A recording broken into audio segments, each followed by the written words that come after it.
دوست داری بدونی ارج سواحل چیه و چجوری به دست میاد؟ پس تا آخر این ویدیو همراه من باش. توجه کنید دوستان، ارج سواحل مثل مهره مار یا ناموس کفتار نیست که با چند میلیون پول حتی کسی نمیتونه اونو ببینه، چه برسه بخره. فقط به درد افراد ثروتمند و دارای مقام بالا میخوره. یعنی افراد معمولی قادر به خریدنش نیستن. پس هر کسی به شما گفت ارج سواحلی برای فروش دارم، بدونید قصد کلاهبرداری داره.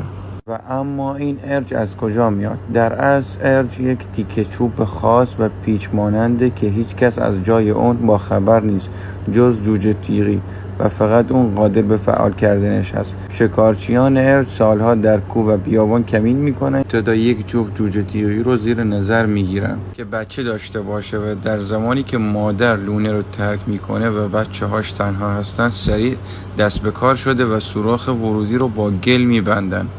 و وقتی که مادر مانع ورود لونه میشه سعی میکنه به محل ارج سواحلی بره و اونو پیدا کنه و فعالش کنه و روی در بسته گلی قرار میده که شکسته بشه و بچه هاش رو نجات بده و بعد با ادرار کردن روی ارج اونو باطل کنه.